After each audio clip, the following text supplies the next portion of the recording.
Shabbat Shalom a todos, bienvenidos. La verdad que siempre lo digo y lo voy a decir, que es un privilegio poder servirlos.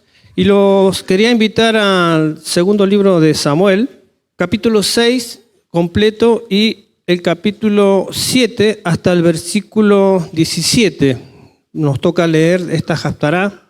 Lo voy a volver a repetir, segunda de Samuel, capítulo 6, todo el capítulo completo, y el capítulo 7 hasta el versículo 17 nos tocaba esta semana leer justamente del profeta Samuel.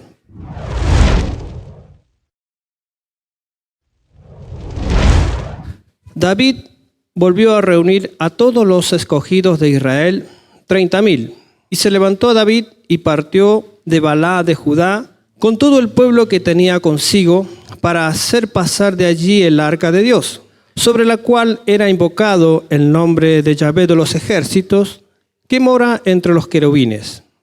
Pusieron el arca de Dios sobre un carro nuevo y la llevaron de la casa de Abinadab, que estaba en el collado, y Usa y Ahio, hijos de Abinadab, guiaban el carro nuevo. Y cuando lo llevaban de la casa de Abinadab, que estaba en el collado, con el arca de Dios, Ahio iba delante del arca, y David y toda la casa de Israel danzaban delante de Yahvé con toda clase de instrumentos de madera, de hayas, con arpas, salterios, panderos, flautas y címbalos. Cuando llegaron a la era de Nacón, Usa extendió su mano al arca de Dios y la sostuvo porque los bueyes tropezaban. Y el furor de Yahvé se encendió contra Usa y lo hirió allí Dios por aquella temeridad, y cayó allí muerto junto al arca de Dios. Y se entristeció David por haber herido Yahvé a Usa, y fue llamado aquel lugar Pérez Usa hasta hoy. Y temiendo David a Yahvé aquel día, dijo: ¿cómo he de venir a mí el arca de Yahvé? De modo que David no quiso traer para sí el arca de Yahvé a la ciudad de David, y la hizo llevar a la casa de Obed-Edom, Geteo. Y estuvo el arca de Yahvé en casa de Obed-Edom, Geteo, 3 meses. Y bendijo Yahvé a Obed-Edom y a toda su casa. Fue dado aviso al rey David diciendo: Yahvé ha bendecido a la casa de Obed-Edom y todo lo que tiene a causa del arca de Dios. Entonces David fue y llevó con alegría el arca de Dios de casa de Obed-Edom a la ciudad de David. Y cuando los que llevaban el arca de Dios habían andado 6 pasos, él sacrificó un buey y un carnero engordado. Y David danzaba con toda su fuerza delante de Yahvé. Estaba David vestido con un efod de lino. Así David y toda la casa de Israel conducían el arca de Yahvé con júbilo y sonidos de trompeta. Cuando el arca de Yahvé llegó a la ciudad de David, aconteció que Mical, hija de Saúl, miró desde una ventana y vio al rey David que saltaba y danzaba delante de Yahvé, y le menospreció en su corazón. Metieron pues el arca de Yahvé y la pusieron en su lugar en medio de una tienda que David le había levantado. Y sacrificó David holocaustos y ofrenda de paz delante de Yahvé. Y cuando David había acabado de ofrecer los holocaustos y ofrendas de paz, bendijo al pueblo en el nombre de Yahvé de los ejércitos. Y repartió a todo el pueblo y a toda la multitud de Israel, así a hombres como a mujeres, a cada uno un pan, un pedazo de carne y una torta de pasas. Y se fue todo el pueblo, cada uno a su casa. Volvió luego David para bendecir su casa. Tenga siempre presente esto, que él volvió para bendecir su casa. Y saliendo Mical a recibir a David, dijo: cuán honrado ha quedado hoy el rey de Israel, descubriéndose hoy delante de las criadas de sus siervos, como se descubre sin decoro un cualquiera. Entonces David respondió a Mical: fue delante de Yahvé quien me eligió en presencia de tu padre y de toda tu casa, para constituirme por príncipe sobre el pueblo de Yahvé, sobre Israel. Por tanto, danzaré delante de Yahvé, y aún me haré más vil que esta vez, y seré bajo a tus ojos, pero seré honrado delante de las criadas de quien has hablado. Y Milcal, hija de Saúl, nunca tuvo hijos hasta el día de su muerte. Aconteció que cuando ya el rey habitaba en su casa, después que Yahvé le había dado reposo de todos sus enemigos alrededor, dijo el rey al profeta Natán: mira, ahora yo habito en casa de cedro y el arca de Dios está entre cortinas. Y Natán dijo al rey: anda y haz todo lo que está en tu corazón, porque Yahvé está contigo. Y aconteció aquella noche que vino palabra de Yahvé a Natán diciendo: ve y di a mi siervo David, así ha dicho Yahvé, ¿tú me has de edificar casa en que yo more? Ciertamente no he habitado en casas desde el día en que saqué a los hijos de Israel de Egipto hasta hoy, sino que he andado en tiendas y en tabernáculo. Y en todo cuanto he andado con los hijos de Israel, he hablado yo palabra alguna a las tribus de Israel, a quien haya mandado a apacentar a mi pueblo de Israel, diciendo: ¿por qué no me habéis edificado casa de cedro? Ahora pues dirás así a mi siervo David: así ha dicho Yahvé de los ejércitos, yo te tomé del redil de detrás de las ovejas para que fueses príncipe sobre mi pueblo, sobre Israel. Y he estado contigo en cuanto has andado, y delante de ti he destruido a todos tus enemigos, y te he dado nombre grande como el nombre de los grandes que hay en la tierra. Además, yo fijaré lugar para mi pueblo Israel y lo plantaré para que habite en su lugar y nunca más sea removido, ni los inicuos le aflijan más como al principio, desde el día en que puse jueces sobre mi pueblo Israel, y a ti te daré descanso de todos tus enemigos. Asimismo, Yahvé te hace saber que él te hará casa. Y cuanto tus días sean cumplidos y duermas con tus padres, yo levantaré después de ti a uno de tu linaje, el cual procederá de tus entrañas, y afirmaré su reino. Él edificará casa a mi nombre, y yo afirmaré para siempre el trono de su reino. Yo le seré a él padre, y él me será a mí hijo. Y si él hiciere mal, yo le castigaré con vara de hombres y con azotes de hijos de hombres. Pero mi misericordia no se apartará de él, como la aparté de Saúl, al cual quité delante de ti. Y será afirmada tu casa y tu reino para siempre delante de tu rostro, y tu trono será estable eternamente. Conforme a todas estas palabras y conforme a toda esta visión, así habló Natán a David. La verdad que es una haftará que tiene mucho por hablar y estamos en unos tiempos maravillosos. Le quería compartir que el versículo 6 habla justamente del traslado del arca a la tierra de Jerusalén, y el versículo 7 está hablando, hasta donde hemos leído, de cómo Dios iba a afirmar el reino de David y cómo Dios iba a ejecutar todas las cosas que por medio del profeta Natán estaba profetizando sobre David, ¿no? Y tal cual se cumplió. Para poder entrar en contexto, el arca había sido capturada por los filisteos. ¿Se acuerdan ustedes? Estamos hablando de que el rey David había tomado el trono porque justamente el rey Saúl había sido destituido por Dios. Ellos habían ido a una guerra y justamente esa arca que está trayendo el rey David había sido capturada por los filisteos. Y en esa guerra los filisteos mataron al rey Saúl, a su hijo Jonatán. También mataron al sacerdote Elí y a sus 2 hijos.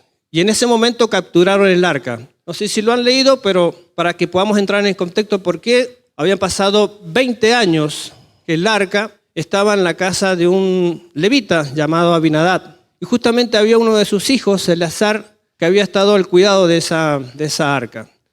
Todo esto es para que podamos entender todo el proceso que llevó a David poder ir a traer esa arca y cuál había sido la historia. Si vemos en la historia, el arca estuvo 7 meses en el pueblo, en la nación de los filisteos, y durante esos 7 meses esa nación fue totalmente castigada. Traten de ver la magnitud, ¿no? Y ellos no sabían qué hacer con el arca, porque donde iba el arca hacía desastres, ¿no? Había muerte, habían plagas, hasta que la pudieron volver a la tierra de Israel. Y cuando llega a la tierra de Israel, también Dios castiga a la ciudad donde va, porque justamente había una orden, nadie podía tocar ni nadie podía ver lo que había dentro del arca, ¿no? ¿Se está entendiendo hasta ahí? Le hago esto para que podamos tener la dimensión. ¿Por qué cuando Usa muere, lo leímos acá en el relato, es muerto por el mismo Eterno? Y por ahí nos quedamos un poco, cuando hacemos una lectura así nomás, nos quedamos como que Dios es un Dios que no tiene misericordia, ¿no? Pero tenemos que retroceder hacia atrás y entender que cuando el Eterno mandó a Moisés a que construyera el tabernáculo y cada uno de todas las cosas que estaban en el tabernáculo, ¿no? De cada una de las cosas que pertenecían al tabernáculo, habían 3 familias que se iban a distribuir para cuando el tabernáculo iba a ser movido. Cada una de las familias le correspondía hacer cada cosa que desde Moisés había sido ordenada. Y había una familia que era la familia de los coatitas, que era justamente la que estaba encargada de llevar el arca.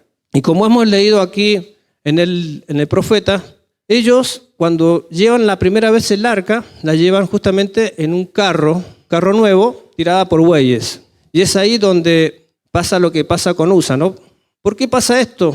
Yo creo que la buena intención que tuvo David y también la que tuvo Usa, tenían buena intención, pero no era la correcta. No sé si podemos entender esta parte que es fundamental. O sea, tenían buena intención, pero no era la correcta en el momento. Porque esa arca justamente era la presencia de Dios. Y esa presencia no podía ir en un carro tirado por bueyes, sino que tenía que ir en el corazón de los hombres, los levitas, transportada. No sé si se puede entender eso, ¿no? Vayamos al evento y entendamos por qué es tan importante, como hemos leído también en esta parashá, el evento que pasa con Nadab y Abiú, 2 hombres escogidos para ministrar en el tabernáculo. Y también hubo un suceso que fue fatal para Aarón porque sus 2 hijos murieron. Y quizás vemos que la intención era buena de ellos. No está especificado porque dice que era un fuego que era ilícito. Puedo entender que ellos no sacaron fuego de otro lado, sino que encendieron desde el mismo lugar que se encendía el fuego. Pero la actitud con la que se presentaron ellos quizás no fue la correcta. Y es aquí donde yo quiero que podamos trabajar nuestra vida hoy, en este tiempo, y entender que con las cosas de Dios no podemos jugar. No podemos hacer a lo que a nosotros nos parezca que es correcto, pero quizás no es lo que le agrada al Eterno. Por eso, hoy más que nunca tenemos que cuidarnos de cómo nos movemos y cómo santificamos el nombre de Dios. Vemos que el rey David, se despojó de sus vestiduras, ¿verdad? Y se puso un efod que usaban justamente los sacerdotes. O sea, la segunda vez, David, que entiendo y creo que no estaba informado de cómo se trasladaba el arca, porque si no, no lo hubiese hecho. David no hubiese movido el arca si no se hubiese informado y no hubiese acontecido lo que aconteció si hubiesen tenido el conocimiento. Recuerden que el arca hacía 20 años que había estado en la casa de un hombre porque la recuperaron y nació del corazón de David traer el arca, no por una cuestión de grandeza, sino que nació de él, de su corazón, traer el arca a Jerusalén y desde ahí poder que la misma Jerusalén pudiera ser ese centro espiritual por el cual Dios había dado una promesa al pueblo de Israel. Entonces, lo que debemos procurar y entender hoy en nuestras vidas, que no podemos hacer las cosas sin asesorarnos, sin instruirnos y sin entender que quizás el mismo Usa, que tuvo 20 años con el arca en la casa de su padre, quizás se acostumbró al arca, ¿no? De verla. Quizás los mismos hijos de Aarón, en la funcionalidad que tenían, pensaron que tenían la capacidad de hacer las cosas desde el conocimiento, por conocimiento. Pero amados, Dios necesita trabajar en nosotros la humildad. Es más, este conteo del Homer es donde más debemos trabajar la humildad. Es donde más debemos trabajar la humildad, porque por medio de la humildad es donde Dios se engrandece en medio de nuestras vidas. Amados, el rey David, vuelvo otra vez a lo mismo, se despojó de sus vestiduras de rey y como leímos en el relato, danzó, se alegró, sacrificó también, hizo todo un evento porque él entendía que había una sola manera de traer el arca, era humillándose. era trabajar esa vida en humildad, era poder transformar, sacarse esa mentalidad de rey que él con la que fue con hombres escogidos. O sea, vayamos al primer relato, él fue como un rey y con hombres escogidos, elegidos a buscar un arca y Dios no se lo permitió. En el segundo intento, él bajó su manera de ver las cosas y entendió que hay una sola forma de conectarse con Dios, es a través de bajarnos y hacernos humildes delante de Él. Si vemos en el relato también habla de que la casa de Obed-Edom en 3 meses fue bendecida.